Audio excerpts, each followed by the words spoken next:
Hey Eric, I just got home. It doesn't look like you're here. Did you go out somewhere? Oh, I'm out having pizza with my mom. This restaurant's the bomb. This is some of the best diddly darn doggone pizza I've ever had. Hang on, what? You went to eat just the two of you? Duh. You working? What are we supposed to do? Just sit around twiddling our thumbs till you get off? It would have been too late if we sat around waiting at home for you. I get that, but still. Hang on a sec. I think my mom's mad at you. What? Why did I do something wrong? You crashed into another car while you were out driving last week, didn't you? The repair cost came to almost $1,000. I just told her all about it. She almost spat her wine out all over the table. She flipped out and called you a careless moron. I didn't crash into anyone. The guy crashed into me because he was on his phone while he was driving. No way. I bet you weren't paying attention. I can't risk letting you drive the car again after this. You're dangerous. I'm sorry. You always were a scatterbrain. I lost count of how many cups and plates you've smashed. It's like breaking stuff is a hobby of yours. I really don't think I break as much stuff as you're saying I do. I always tell my mom about your careless episodes. Every time, without fail, she lets out the biggest sigh and says, "Wow, she did it again?" She told me earlier she wishes I married a woman who didn't have two left feet. Why'd you gotta go be so clumsy, babe? I'd really appreciate it if you didn't badmouth me to your mom. Every time we meet, she preaches to me about something or other. You need to pay more attention to this, or you need to stop doing that. It's so tiresome. So? A little instruction never did anyone any harm. In fact, I think it could be just what you need. Instead of complaining, you should see it as an opportunity to focus your energies on learning something new. My mom's been around a lot longer than you, and she knows a thing or two about the world. But I could tell she hates me and thinks I'm a failure as a wife. I don't think your helping matters constantly filling her head with unflattering stories about me. But she's not wrong. You are a failure of a wife. Forget it, I'm done with this conversation. When will you be getting home from your meal? Mom will probably start getting tired soon, so I should be back by 10 p.m. You better make damn sure that I have a bathtub full of hot water waiting for me when I get home. I want to take a nice, relaxing soak to take the edge off of the stress of being married to you. Fine. Hey, guess what? My mom says she's got a thing or two to teach you next time you guys see each other. Prepare for the lecture of a lifetime. She says she's going to undo the mess your parents made and re-educate you. This should be good. I can't wait. Wow, Eric, can you not act like all of this is a joke? Your mother's constant preaching is driving me crazy.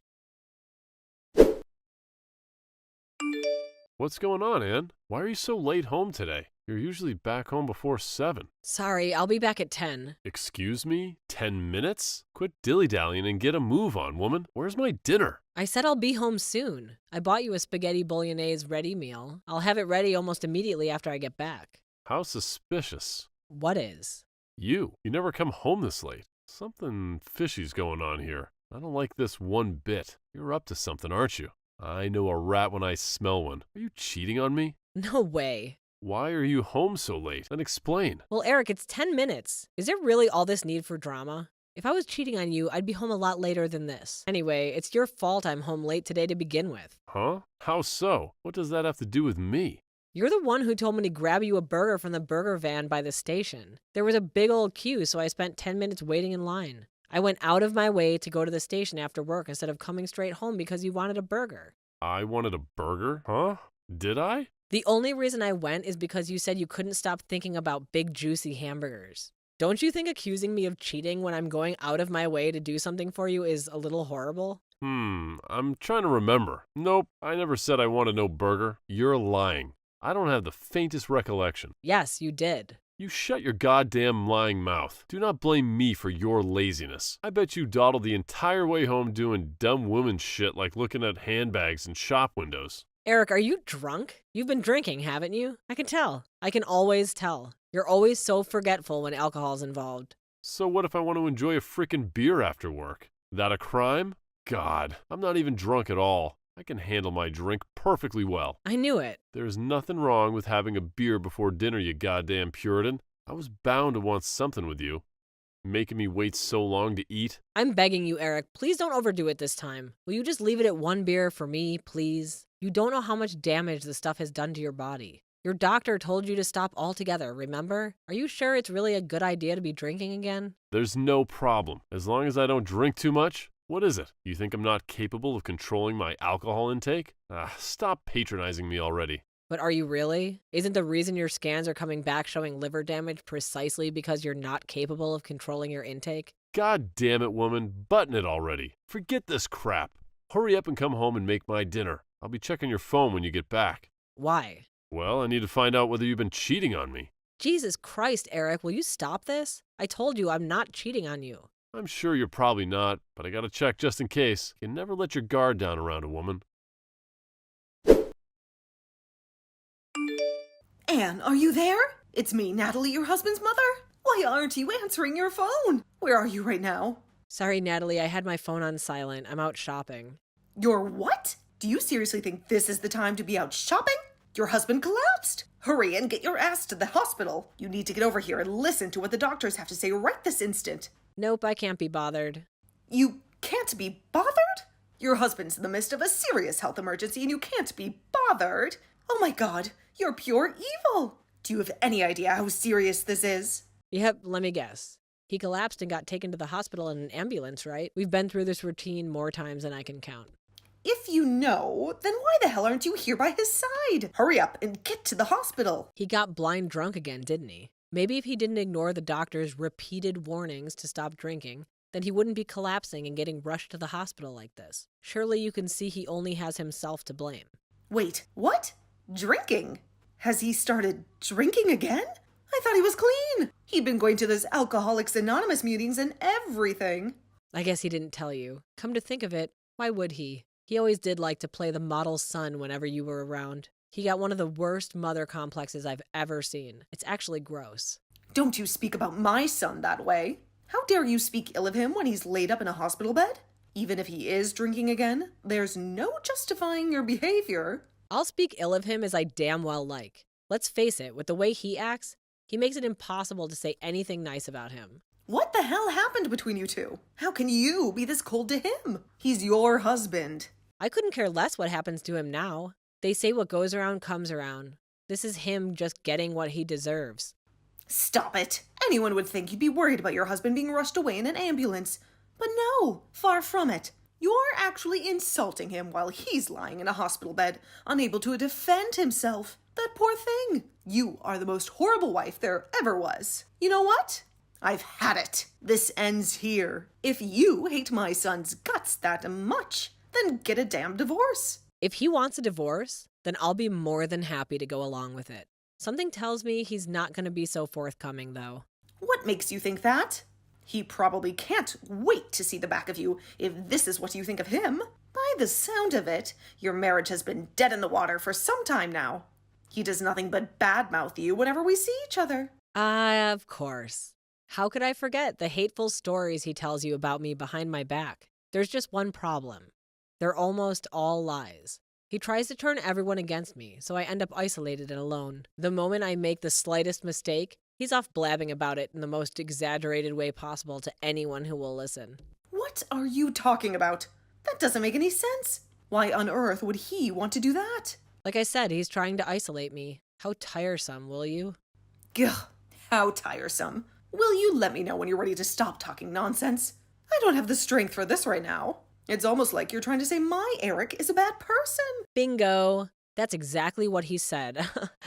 You don't know his true colors because he's always wearing a mask around you. You think he's Mr. Perfect. But in the truth, with me, he's the most domineering, tyrannical control freak you could possibly imagine. He does nothing but complain about the state of the house, despite never lifting a finger to help out with the housework. When he drinks, he's a million times worse. He shouts at me, throws things at me, he even hits me. Oh, I kept this quiet until now, but he's also unemployed. What? Lies. My Eric works as a top executive at a major global company. Or at least that's what he's told me. Of course he did. That's a lie too. He quit that company last year. Now instead of working for himself, he takes my entire salary every time I get paid, which means I can't even afford to eat properly these days. Lies. Nonsense. Madness. My boy Eric would never treat anyone so inhumanely, least of all his own wife. I don't believe you for a second. Fine. If you're intent on burying your head in the sand, I'll just have to show you proof. Proof? Are you free to meet me now? If you are, come over to our house ASAP. It's time you learn the truth about your son.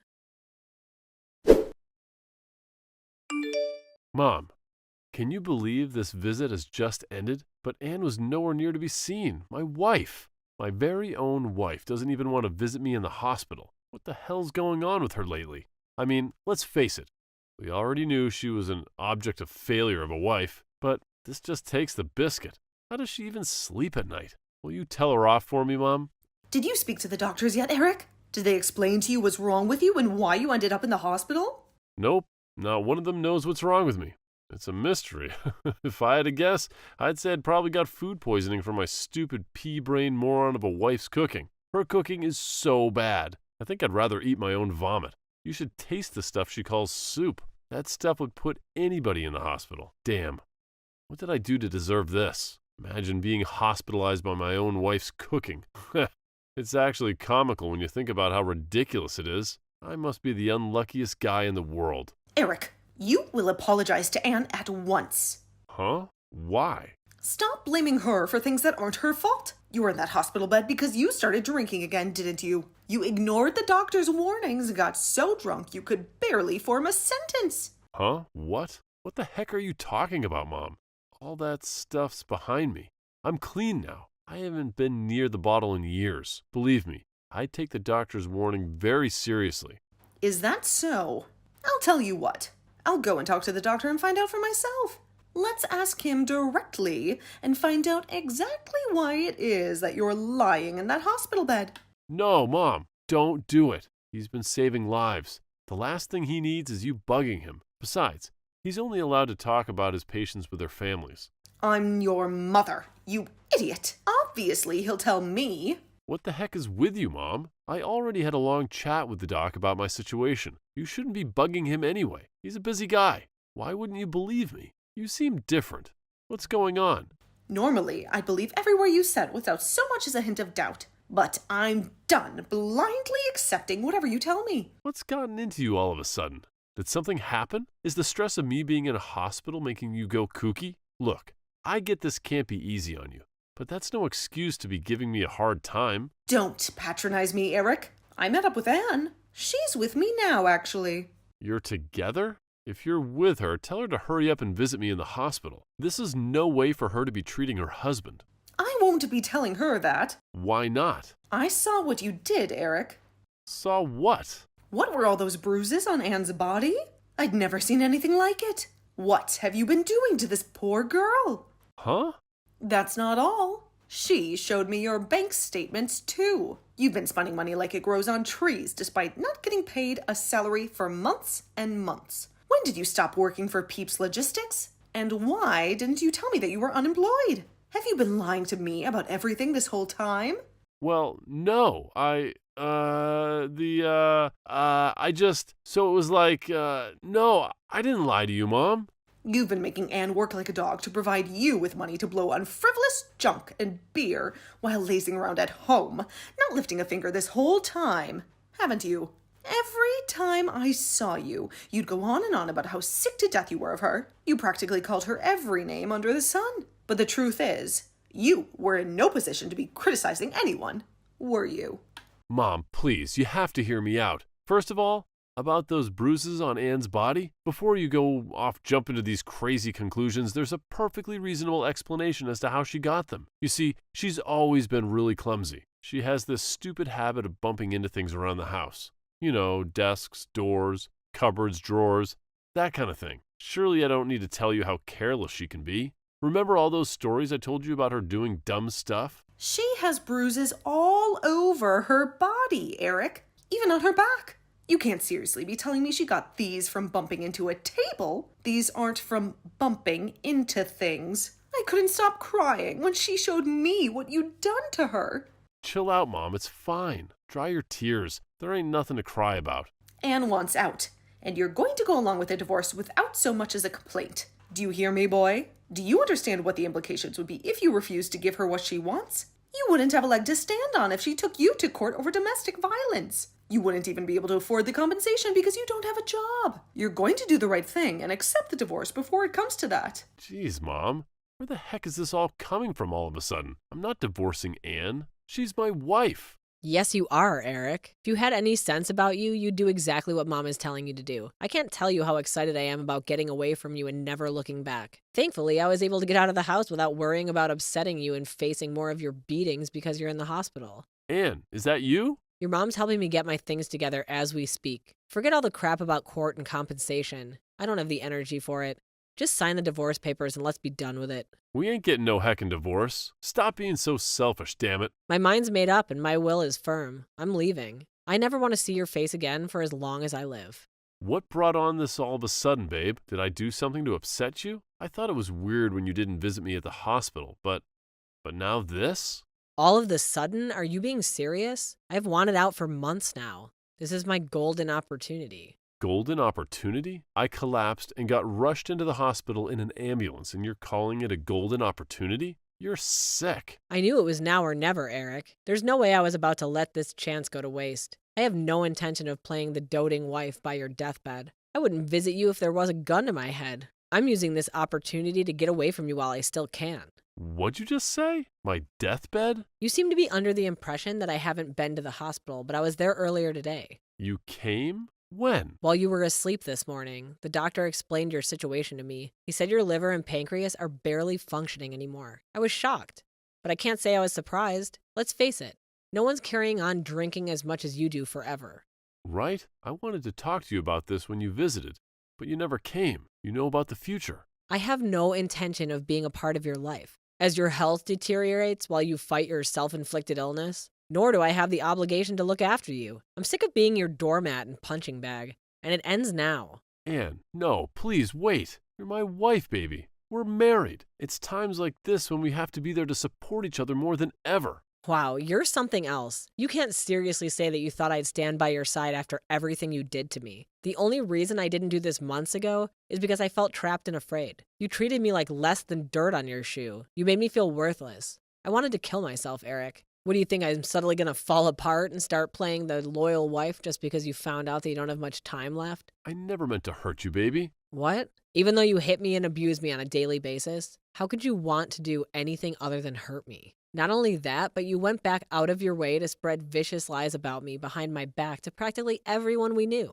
In a way, I think the emotional abuse actually hurt worse than the beatings. What even was I to you? Some tool to take your frustrations out on? I love you, baby.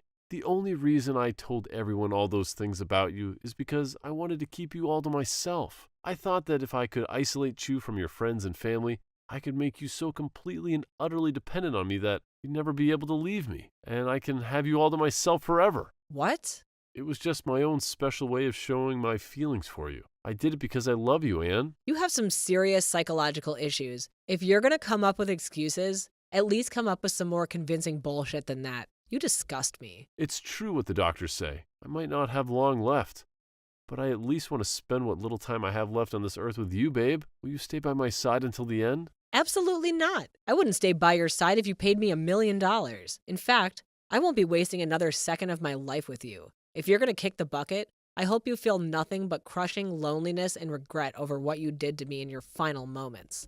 I'm so sorry I couldn't bring myself to be honest with you all this time. Truth is, I've always struggled to be honest when I have strong feelings for someone. I was mean to all my exes too. It kind of became like this bad habit I brought with me into adulthood. I'm not perfect, Anne, I know that. I'm sorry I was horrible to you. You never deserved any of it, babe. I'm sorry for how much I hurt you. Oh look, there goes the responsibility. Dodging again. This is one of the reasons I find you so disgusting. I might let you off the hook if you were a 5-year-old child. But listening to a fully grown man use communication problems as an excuse to try and justify a vicious campaign of physical and emotional abuse makes me shudder. If you want someone to be there for you when you kick the bucket, I suggest you ask your mom. I'll be forgetting all about you and getting started on building my new life. How am I supposed to fight this illness without you here by my side? Where am I supposed to find strength without my sugar dumpling cheering me from the sidelines? I'm not your sugar dumpling anymore, Eric. I haven't been for a long time. Judging on how panicked you are, I'm guessing you don't have long left at all. What are we talking about? Weeks? Days? I guess at least that means you won't be a burden on your mom for very long. Let's face it, no one wants to visit you, do they? And do you really mean it? Are you really going to abandon me? Are you really going to abandon me while I'm terminally ill? You're welcome to hate me. But believe me, you couldn't possibly hate me more than I already hate you. How about you spend your final moments bad-mouthing me to your mom, just like the good old days? Maybe that'll take your mind off of things. I can't promise she'll listen quietly and blindly accept everything you tell her like she used to, though. If anything, you'll be the one keeping your mouth shut while she lectures you on what a good-for-nothing lowlife of a husband you are. With that, I moved out of the house. Me and Eric have been staying together and took a flight down to Arizona to stay with my sister. I probably didn't have to go so far, but I wanted to make it as hard as possible for my terminally ill ex-husband to track me down. Natalie became a fixture of her son's bedside, determined to be there for him for the little time he had left, in spite of everything he'd done to me. I don't hold it against her. She's still his mom. And there's nothing stronger than a mother's love. But even the constant presence of his mom didn't help make up for his loneliness, because apparently he did nothing but cry out my name as he drifted in and out of consciousness. Needless to say, I didn't visit him even once. I also ignored all of his messages and eventually decided to block him when I realized he was never going to take the hint. I heard from his mom a year later that he finally passed away. Apparently, he went quietly asleep in his hospital bed while his mom was picking up supplies for him. In the end, he died alone.